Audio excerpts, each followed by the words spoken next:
Good morning, class. My name is Lynch, and today we're going to be talking about endings. The end of your thesis.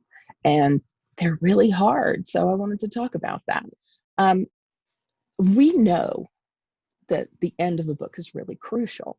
One of the ways that we need to think about it, though, is that the end of the book is really the sales tool of all times. Because if the reader finishes that last page and that last paragraph and that last sentence, and they're like, that was just perfect, then you know that they're going to actually be looking to find more books that you've written to be able to entertain themselves again because you've managed to make them happy. Now, we know what makes a good ending because we can feel it when we read it. And we know what a bad ending is like whenever we want to throw something at the wall after we've spent money and time on it. But today, what we're going to consider is what it is that an ending needs to accomplish and what makes them good or bad, and how to use different techniques to take our endings to the next level. So, the book that I'm going to recommend is one that was recommended to me by one of my critique partners as I was finishing up the last of my thesis. It's called The Last 50 Pages, The Art and Craft of Unforgettable Endings, and it's by James Scott Bell. And I can tell you right now that it made a huge difference for me in how I approached and rewrote my ending. Um, so the first thing we need to really delve into is what is the purpose of an ending? And the ultimate purpose, regardless is of how you feel about an ending, is that your readers need to be satisfied by the ending. And uh, what I want you to think is, what's the real purpose for both the story and for you as a working author, and how we accomplish these things? And we do that by making the time that the reader spent with the characters to pay off at the ending of the story.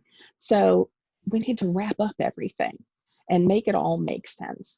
Now, in order to really get a handle on that, I'm going to share with you, both plotters and pantsers, that we all need to keep the destination in mind whenever we start our book, or even if we're in the middle of it.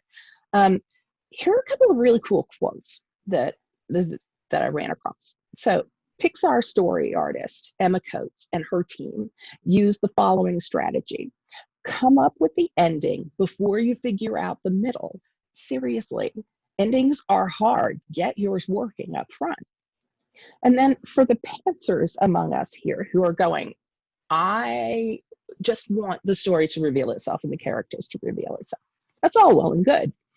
I'd like to share with you a quote from Harlan Coben, who is a brilliant thriller writer, and he's also a non-outliner. And what he says, and I love this quote: knowing the ending makes the writing like driving from New Jersey to California. I may go Route 60, I may go via the Straits of Gibraltar with stopover in Tokyo, but I'll end up in California. And so that's not to say that you have to plot your novel. You just have to have a direction for it. You need to think about what it is that you're going to end up with. Now, as we write, obviously, the story tends to take a different shape as we go forward. We learn more about our characters, we learn more about our story arc. And so there are incremental changes that you weren't anticipating at the very beginning, and that's fine. You can make adjustments to, where you're going to go and exactly how the ending is going to work. But to get yourself pointed in a direction, it's really important to have the end in mind before you begin, because we want that transformation of the character from the beginning of the book to the end of the book. We want to make sure that who the character starts as is better. No, that at the end of the book, the the protagonist is a better and more complete person than they were at the start of the book. And you just have to keep that in mind. So let's talk about transformation. Bell talks about who is that man in the mirror, and the ending needs to pay off in transformation. And what he's talking about here is, how does the hero confront who they see in the mirror at the big turning points? Usually they're going to see one of two things. Either they are going to see themselves in the mirror and they're going to say, I do not want to be this person. I want to be someone better, someone different. And that's going to change how they behave. It's going to shove the plot line along and carry the reader with it. Now, that's the inner transformation. And that answers the question, will the hero make the right moral, emotional choice? Now, the other way that we look at transformation is that the protagonist looks in the mirror and he says, holy crap, am I going to get out of this alive, or am I just a dead man walking? As it turns out, you can think of a million examples of that, right? We have Frodo or Gandalf who are on these epic quests, and they really do wonder all the time, are we going to get out of this alive? And Bell describes that kind of transformation as one of stasis to strength. The characters remain fundamentally unchanged, except for they become much stronger. And that's in order to survive. So it's an exterior question that the outer resolution answers. And the question is, will they survive? Now, this then takes us to the point where we have characters, and we have characters who are speaking to us and to themselves, trying to figure out what's happening. But we, as the author, need to know. We need to know the end of the character arc, and we need to know the end of the narrative arc. And that is an indicator of the ending, because your story should have irrevocable change involved in it. How is the protagonist irrevocably changed, permanently changed by the events of the story that you've thrown at them? Because that is the story. That's the payoff for the reader. They get to see what happens to this character that they've invested money and time and emotion, and they've been rooting them on, and they care. They care what happens, and we have to know what happens and care about it too.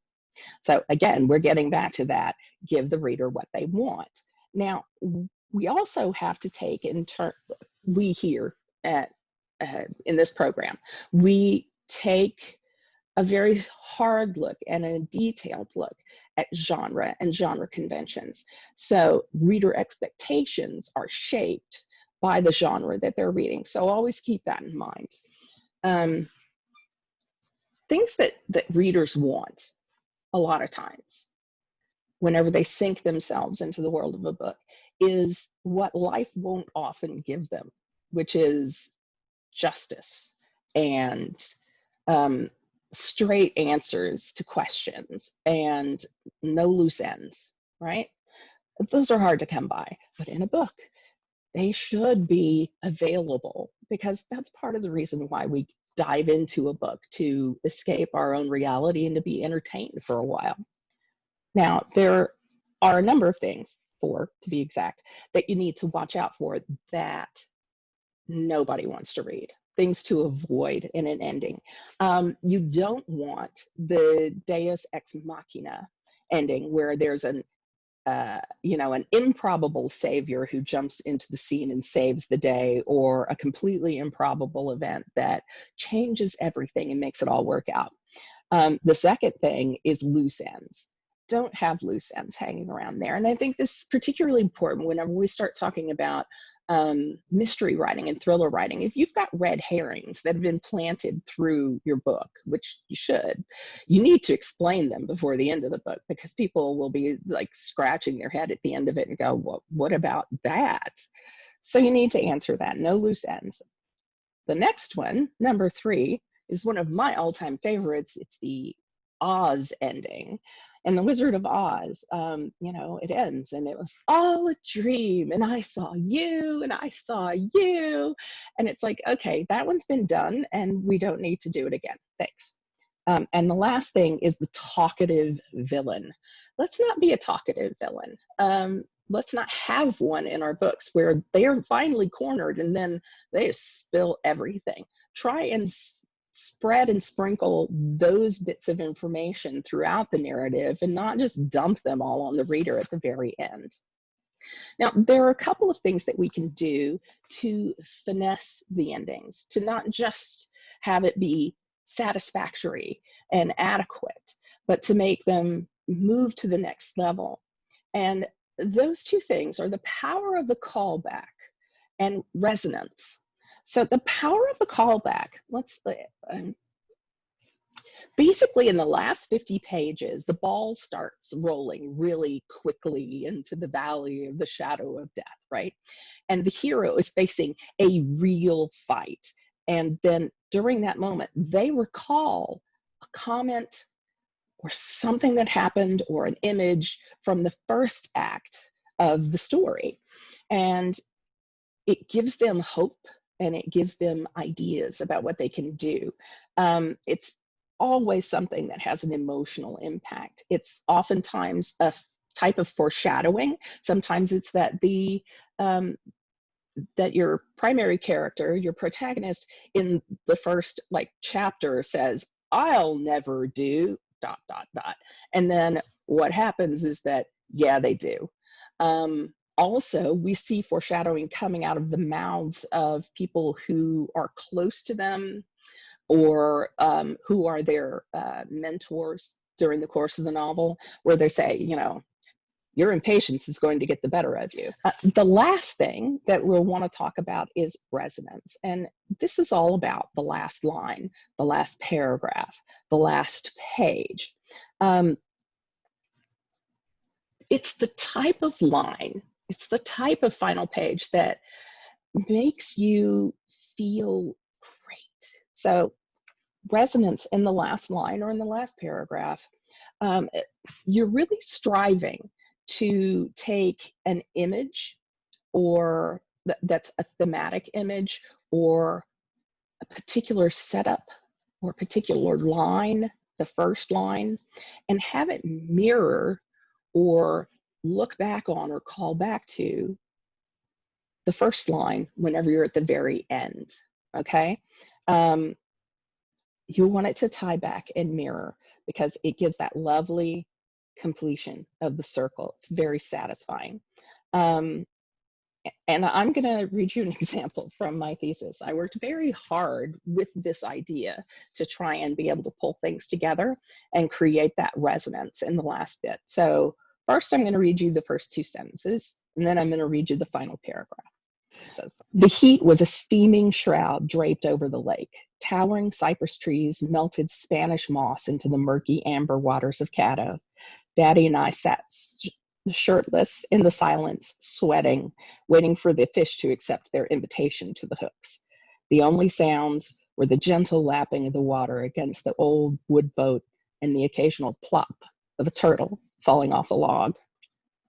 Now the final paragraph. He's a number of years older now. I walked down to the dock and looked out over Caddo, bursting with life in the cool spring air, fresh green needles on the cypress, the buds of water chinkapins, lilies, and hyacinths peeking up from between the floating leaves. I stood at the end of the pier, taking everything in, turning the house key over and over in my hand. When I was finally ready to let go, I threw it as far as I could. I watched it glint in the sunlight before it slipped beneath the still, dark water and disappeared forever. So it's the callback, and it's also a completion of a journey for the character. Our story started there, it ends there. The character is completely different from when we are introduced to him in the first pages. So the next thing I need for you to do is to look at your page that I have sent to you. And what I want you to do for me today in the remaining time is brainstorm at least two endings for your thesis.